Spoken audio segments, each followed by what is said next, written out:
जय हिंद प्यारे बच्चों, आपका स्वागत है एथलीट क्लास 9th में, जहां पे हम कक्षा 9 के विद्यार्थियों के लिए हिंदी मीडियम का सिलेबस प्रोवाइड करते हैं। तो आज हम शुरू कर रहे हैं आपका गणित। अगर आपकी स्कूल में एनसीईआरटी बेस्ड बुक लगी हुई है तो आप इन वीडियो लेक्चर को फॉलो कर सकते हैं। आप चाहे किसी भी बोर्ड से हो, उत्तर प्रदेश बोर्ड से हो, बिहार बोर्ड से हो, झारखंड बोर्ड से हो, एमपी कहीं से भी हो, किसी बोर्ड से, अगर आपकी बुक पे एनसीईआरटी बेस्ड सिलेबस लिखा गया है तो आप इन वीडियोस को फॉलो कर सकते हैं, क्योंकि मैं फॉलो कर रहा हूँ एनसीईआरटी बुक को। तो चले शुरू करते हैं। कक्षा 9 गणित पाठ 1 संख्या पद्धति आपका पहला चैप्टर है, जिसके अंदर आपकी पहली प्रश्नावली आज हम करेंगे इस वीडियो में। तो प्रश्नावली को करने से पहले आपको कुछ बेसिक चीज़ें पता होनी चाहिए। वो क्या क्या है? आपको दो चीज़ें आनी चाहिए प्रश्नावली 1.1 को करने के लिए। क्या? सबसे पहले तो आपको संख्या के प्रकार के बारे में पता होना चाहिए, संख्या के प्रकार के बारे में। और दूसरी चीज पता होनी चाहिए आपको किन्हीं दो संख्या परमीय संख्या के बीच, किन्हीं दो परमीय संख्या के बीच n परमीय संख्या निकालना। मतलब किन्हीं दो परमीय संख्या दी गई, उसके बीच में बोल दिया 4 परमीय संख्या निकालो, n परमीय संख्या निकालना। ठीक है, दो चीज अगर ये आती है तो आप पहली प्रश्नावली आराम से कर लोगे। चलो इन दोनों चीजों को अब हम समझते हैं। तो सबसे पहले हम बात करते हैं संख्या के प्रकार, कौन कौन सी संख्याएं होती हैं। तो सबसे पहली संख्या है आपकी प्राकृतिक संख्या। प्राकृत संख्या बोलते हैं, ठीक है, जिसको अंग्रेजी में बोला जाता है नेचुरल नंबर। ठीक है, इसको कैपिटल N से प्रदर्शित करते हैं। ठीक है, ये कौन सी संख्याएं होती हैं? तो अगर आप मान लो बगीचे में खड़े हो, आपसे बोल दिया जाए कि यहाँ पे कितने पौधे हैं, गिन के दिखाओ, तो आप क्या करोगे? आप तुरंत गिनना शुरू कर दोगे, 1 2 3 4 5 6 7 8 9 10। तो यही जो काउंट करने वाली संख्या है, इन्हीं को बोला गया है प्राकृत संख्याएं। कौन कौन सी? 1 2 3 4 5 6, ऐसे काउंट करते चले जाओ, कहाँ तक? अनंत तक। ठीक है, प्राकृत संख्याएं समझ गए। इसके बाद है पूर्ण संख्याएं। इसके बाद पूर्ण संख्या। पूर्ण संख्या को अंग्रेजी में बोलते हैं होल नंबर, होल नंबर, और इसको कैपिटल W से प्रदर्शित करते हैं। इसमें क्या होता है, जो आपकी ये प्राकृत संख्या थी, इसमें क्या था? जीरो नहीं शामिल था ना।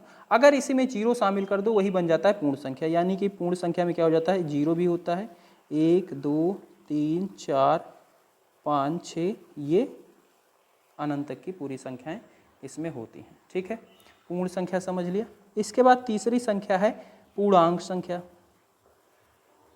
पूर्णांक संख्या, जिसको अंग्रेजी में बोलते हैं इंटीजर, इंटीजर नंबर। ठीक है, ये क्या संख्याएं होती हैं भाई? अभी तक जीरो शामिल हो गया है, 1 2 ये सारी संख्याएं शामिल हो गई, उन्हें बोला पूर्ण संख्याएं। अगर हम इसमें माइनस वाली संख्या, ऋणात्मक वाली संख्याएं भी शामिल कर दें तो उसे बोला जाएगा पूर्णांक संख्याएं। यानी कि 0 1 2 3, ये अनंत तक की जो संख्याएं थी, इनको तो हम पूर्ण संख्या के नाम से जानते थे। अगर इसी में -1 -2 -3 को भी शामिल कर दिया जाए तो यही बन जाती है आपकी पूर्णांक संख्याएं, माइनस अनंत तक। ठीक है, पूर्णांक संख्याएं क्या होती हैं? इसमें माइनस वाली संख्याएं भी शामिल रहती हैं। ठीक है, इसके बाद चौथी संख्या है आपकी परमीय संख्या। परमीय संख्या, ठीक है, जिसके अंग्रेजी में बोलते हैं रेशनल नंबर, और जिसको इसको I से प्रदर्शित करते हैं, इंटीजर को। ठीक है, और इसको Q से प्रदर्शित करते हैं, Q, कैपिटल Q से। ठीक है, परमीय संख्या को कैपिटल Q से प्रदर्शित किया जाता है। और इसमें क्या होता है, इसके अंदर जो संख्याएं थी, अभी तक माइनस वाली संख्याएं थी, जीरो भी शामिल हो सका था, और धनात्मक वाली संख्याएं भी शामिल हो गई थी, पर इसमें दशमलव वाली संख्याएं नहीं थी, यानी कि भिन्न वाली संख्याएं, जैसे 1/2, ठीक है, 3/2, ठीक है, 5/1, ये संख्याएं क्या थी? इसमें नहीं शामिल थी। ठीक है, क्योंकि इनका क्या आता है हल? 1/2 का आएगा 0.5, 3/2 का आएगा 1.5, 5/1 का आएगा 5 ही आएगा।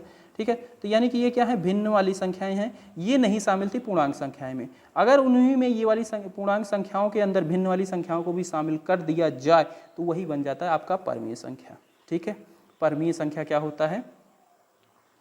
आपकी जो ये संख्याएं हैं, ठीक है, 0, 1, 2, 3 ये अनंत तक, ठीक है, और इधर -1, -2, -3 इधर अनंत तक, और इन्हीं के बीच में जो ये आपकी भिन्न वाली संख्याएं हो रही हैं वो भी इसी में शामिल हो जाएं, ठीक है, तो उन्हीं को बोला जाता है परमीय संख्याएं। तो इसको अगर आप डेफिनेशन इसकी परिभाषा पढ़ोगे तो वे संख्या जिन्हें हम p/q के रूप में लिख सकते हैं, जहाँ p और q पूर्णांक होता है उसे परमीय संख्या बोला जाता है, ठीक है। तो जो संख्याएं हम p/q के रूप में लिख सकते हैं, यानी कि 1/2 लिख दिया, जहाँ पे p जिसको हम p/q के रूप में लिख सकते हैं, जहाँ पे p और q क्या हो, पूर्णांक संख्याएं हो, यानी कि ये पूर्णांक संख्याएं होनी चाहिए। मतलब 1/2 लिख दिया, ये 1, 2, ये और लिख दिया हमने, मान लो 3/-2 लिख दिया, ठीक है, ये भी क्या है, परमीय संख्या है। तो इस तरीके की संख्याओं को क्या बोला जाता है, परमीय संख्या। तो अगर ये 4 आप अभी जान रहे हो तो आपकी प्रश्नावली आराम से हो जाएगी। चलो अब हम आ जाते हैं दूसरा जो इसका पार्ट बताया कि 2 परमीय संख्याओं के बीच n परमीय संख्या निकालना आना चाहिए। तो इसको करने के लिए आपको क्या होगा, कोई भी 2 संख्याएं दी गई होंगी और बोलेगा इनके बीच में परमीय संख्या निकाल के दिखाओ, ठीक है। तब क्या करोगे, मान लो दे दिया गया 1 दे दिया गया है और 2 दे दिया गया, इसके बीच में बोल दिया आप 3 परमीय संख्या निकाल के दिखाओ, ठीक है, 3 परमीय संख्या निकालो इसके बीच में। तो क्या करोगे, सबसे पहली बात याद रखना, जितनी परमीय संख्या बोली जाए, ठीक है, उसमें क्या कर दो, 1 प्लस कर दो। 3 बोली गई है, मैंने 1 इसमें क्या कर दिया, जोड़ दिया, यानी कि 4 हो गई। अब इस 4 से क्या करना है, इसके अंश और हर दोनों में गुना करना है। अंश और हर किसको बोलते हैं भाई, कोई चीज़ कोई नंबर लिखा गया p/q के रूप में लिखा गया तो ऊपर वाले को बोलते हैं अंश, ठीक है, नीचे वाले को बोलते हैं हर, ठीक है। जैसे लिखा गया है 3/2, तो ऊपर वाला 3 क्या हो गया, अंश, नीचे क्या है 2, ये क्या हो गया, हर, ठीक है। तो इसी तरीके से 1 है, 1 को क्या p/q के रूप में लिख सकते हैं, हाँ बिल्कुल लिख सकते हैं, इसको 1/1 लिख दो, 1/1 मतलब 1 ही होता है, तो ये अंश और हर के रूप में लिख उठा। अब ये जो 4 आया है इसको क्या करना है, ऊपर भी गुना कर दो और इसके नीचे भी गुना कर दो। इसी तरीके से दूसरी वाली संख्या जो भी दी गई है उसको भी p/q के रूप में लिखो, 2 है, 2 को 2/1 लिख सकते हैं, इसके अंश यानी कि ऊपर 4 से गुना करेंगे और नीचे भी 4 से गुना कर देंगे। अब इसको हल कर लो, तो ऊपर हो गया ये 4/4, ठीक है, और यहाँ पे क्या हो गया, ये 2 का 4 से गुना हो जाएगा, 4 दूनी 8/4, ठीक है। तो इसका हर दोनों का क्या है, बराबर है, अंश क्या है, अलग अलग है। अब ये जो पहली वाली संख्या थी इसके अंश में 1 1 जोड़ते चले जाओ, तो ये है 4/1, तो इसमें 1 जोड़ दो तो ये क्या हो जाएगा, 4/4 था, 5/4 हो जाएगा, फिर हो जाएगा 6/4, ठीक है, फिर 6 में 1 जोड़ो 7/4, ठीक है, और फिर 1 जोड़ोगे तो 8/4 ही आ जाएगा, ठीक है। और ये क्या थी, ये पहली क्या थी, 4/4 थी, ठीक है, 4/4 में 1 1 जोड़ते चले गए तो 5/4, 6/4, 7/4, 8/4, और ये 8/4 और 4/4 का क्या मतलब है, यानी कि ये तो 1 ही है, 4/4 यानी कि 1, 8/4 यानी कि 2। अब इन्हीं दोनों संख्याओं के बीच में ये आपकी परमीय संख्या, ये परमीय संख्या, ये परमीय संख्या निकल गई। तो इस तरीके से आपको करना है। तो इस प्रश्नावली को अगर आप इतना समझ लिए तो आराम से आपसे हो जाएगी। अब हम आ जाते हैं प्रश्नावली पे। तो प्रश्नावली 1.1 का पहला प्रश्न दिया गया, कह रहा है क्या 0 एक परमीय संख्या है, क्या इसे p/q के रूप में लिख सकते हैं जहां p और q पूर्णांक है और q is not equal to 0, q क्या है, 0 के बराबर ना हो। तो क्या 0 एक परमीय संख्या है, तो बहुत ध्यान से समझिएगा। 0 इसका हल होगा, इसका हल में हम करेंगे, ये कह रहा है कि 0 एक परमीय संख्या है। तो परमीय संख्या क्या होती है, जिसे हम p/q के रूप में लिख सकते हैं। तो 0 को क्या हम लिख सकते हैं, हाँ जी बिल्कुल लिख सकते हैं, 0/1 लिख दो, किसी के नीचे भी 1 लगाओ बटे में तो वो वैल्यू वही रहती है। तो यानी कि 0/1 क्या हो गया, परमीय संख्या है, ठीक है। जहाँ पे q क्या है, 0 नहीं है, q की जगह पे 1 रख दिया, ठीक है। तो अब हम इसे लिखेंगे कैसे, हाँ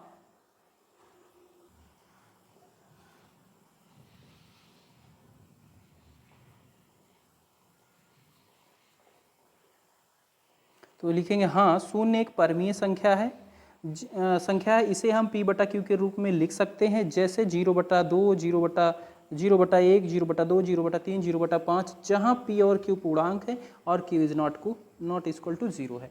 तो ये इसका हम जवाब लिख देंगे, यही इसका हल हो जाएगा। अब इसका दूसरा प्रश्न दिया गया है, उसमें कह रहा है कि 3 और 4 के बीच में 6 परमीय संख्या ज्ञात कीजिए। 3 और 4 के बीच में 6 परमीय संख्या ज्ञात करना है। तो इसका हल हो जाएगा 6 निकालना है भाई। तो मैंने क्या बताया, जितना बोला गया हो उसमें 1 जोड़ दो। तो 6 में 1 जोड़ दो, ये कितना हो गया 7। यानी कि 7 से क्या करो, 3 का एक पी बटा क्यू के रूप बना लो तो 3/1, और 4 का भी पी बटा क्यू के रूप बना लो 4/1। इसमें क्या करो, इसके अंश में और हर में दोनों में क्या करो, 7 से गुणा कर दो। 7 में इससे भी किया, इससे भी किया, ठीक है। अब क्या करो, अब इनको गुणा कर दो। तो 7 तरीके हो गया 21, 21/7 हो गया। ये हो गया 4 सते 7 चौक 28, ठीक है, 4 सते 28 और 7, ठीक है। तो इधर हो गया 21/7, ये हो गया 28/7। अब क्या करो, ऊपर इसके अंश में एक एक जोड़ते चले जाओ। तो 21 में 1 जोड़ो, क्या हो जाएगा, 21 में 1 जोड़ेंगे, ये हो जाएगा 22, 22/7। फिर 1 जोड़ेंगे 23, 23/7। फिर 1 जोड़ेंगे 24, 24/7। फिर 1 जोड़ेंगे 25, 25/7। फिर 26/7, 27/7। और फिर लास्ट में क्या आ जाएगा 28/7। और ये कहाँ से शुरू हुआ था, 21/7 से। तो ये संख्या और ये संख्या तो हमारी वही जो थी वही है। इसको 7 से ले जाओ तो ये क्या हो जाएगा, 4 ही आ जाएगा। 7 चौक 28 और 7 तरीके 21, यानी कि 3 ही है और ये 4 ही है। तो ये हो गया 3, ये है 4। बाकी ये जो संख्याएं आपकी निकली, ये संख्या, ये संख्या, ये क्या हो गई, उसके बीच की परमीय संख्या होंगी, ठीक है। तो ये इसका जवाब हो जाएगा। तो इसके बीच में परमीय संख्या ये होंगी। कितनी है, 6 है, हाँ, 1 2 3 4 5 6। इसके बाद इसका तीसरा प्रश्न दिया गया है, कह रहा है कि 3/5, 4/5 के बीच 5 परमीय संख्या निकालो। तो हल लिखेंगे, कितनी निकालनी है, 5 निकालनी है। 5 में 1 जोड़ दो, कितना हो गया 6, यानी कि 6 से इसके अंश और हर में गुणा करना है। तो 3/5 है और ये क्या है 4/5 है। इसमें क्या करो, 6 से ऊपर भी गुणा करो, 6 से नीचे भी, इसमें भी 6 से ऊपर भी, 6 से नीचे भी। तो ये हो जाएगा 3 6 18 और 5 6 30, ठीक है। ये 4 6 24 और 5 6 30, ठीक है। अब क्या करो, इसके अंश में एक एक जोड़ते चले जाओ। तो ये क्या है 18 है। 18 में 1 जोड़ो 19, 19/30। 19 में 1 जोड़ो 20, 20/30, ठीक है। 21, 21/30। फिर 22, 22/30। 23, 23/30 और लास्ट में 24, 24/30। और ये क्या था 18/30। तो 18/30 को अगर हल करें तो क्या हो जाएगा, ये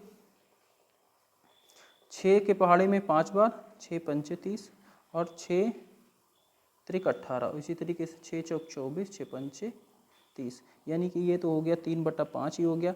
बाकी ये क्या है 19/30, ठीक है, 20/30, 21/30, 22/30, 23/30 और ये 4/5।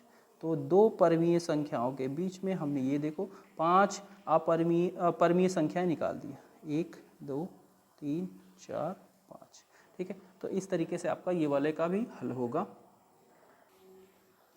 इसके बाद चौथा प्रश्न दिया गया है, उसमें दिया गया है नीचे दिए गए कथन सत्य हैं या असत्य, कारण के साथ अपने उत्तर दीजिए। पहला पूछा है प्रत्येक प्रकृत संख्या एक पूर्ण संख्या होती है। ध्यान से समझना, प्रकृत संख्याएं 1 2 3 4 5 6, ठीक है, ये अनंत तक, ये जो थी आपकी क्या थी, प्रकृत संख्या थी, ठीक है। ये क्या थी, प्रकृत संख्या थी। पूर्ण संख्याएं क्या थी, पूर्ण संख्याएं इसी में आप 0 1 2 3 ऐसे अनंत तक, इसको शामिल कर दो 1 2 3, ये क्या हो जाती थी, पूर्ण संख्याएं हो जाती थी, ठीक है। पूर्ण संख्याएं, पूर्ण संख्याओं के अंदर क्या था, पूरी की पूरी प्रकृत संख्या उसके अंदर थी, हाँ जी बिल्कुल, 1 2 3 4 अनंत तक, और 0 भी साथ में होता है एक्स्ट्रा, किसमें, पूर्ण संख्या में। तो ये क्या, जो प्रत्येक प्रकृत संख्याएं पूर्ण संख्या होती हैं, हाँ ये सत्य है। तो इसका जवाब लिखेंगे फर्स्ट का,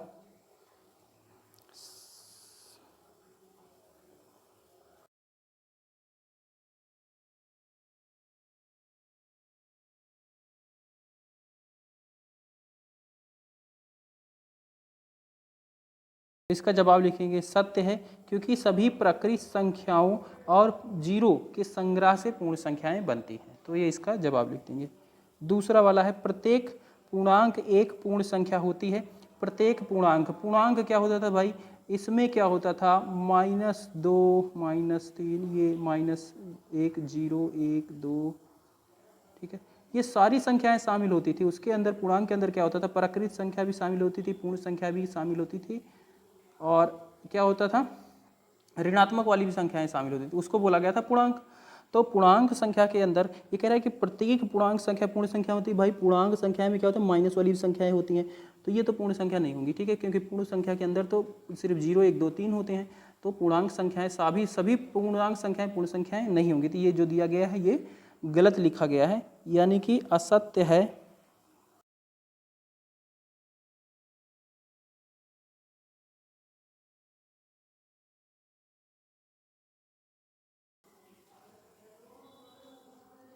तो लिखेंगे असत्य है, क्योंकि ऋणात्मक पूर्णांक एक पूर्ण संख्या नहीं होती है।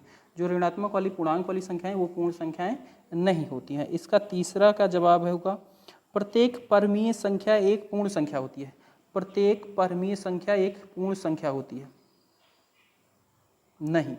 इसका भी क्या है जवाब, नहीं होगा, क्योंकि प्रत्येक परमीय संख्या पूर्ण संख्या नहीं हो सकती। जैसे लिखा गया है आपका 1/2, तो ये क्या है, यानी कि ये 0.5 है, ठीक है, या फिर मान लो 3/2 है, ये क्या है 1.5 ही है। इसका मतलब ये पूर्ण संख्या तो है ही नहीं, ठीक है, क्योंकि ये पूर्ण तो नहीं है ना। पूर्ण संख्या में क्या होती है, सिर्फ 0 1 2 3 4 पूर्ण संख्या, दशमलव वाली शामिल नहीं होती। ये तो भिन्न में है, तो ये भी क्या है, असत्य है।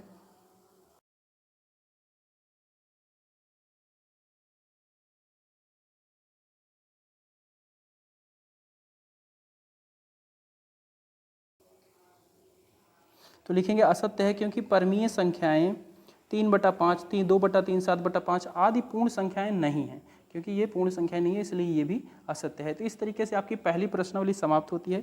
इस PDF को भी आप डाउनलोड कर सकते हैं, डिस्क्रिप्शन में मिल जाएगा। तो फ्री नोट्स हैं, आपको कोई चार्ज नहीं देना कि ग्रुप में आओ, यहाँ वहाँ कुछ नहीं आना। आप सिर्फ जाओ डिस्क्रिप्शन में, वहाँ पर लिंक दिया है, उस पर क्लिक करो, ये आपकी PDF ओपन हो जाएगी और उसको डाउनलोड कर लेना। मिलते हैं अगली वीडियो में, बाय बाय।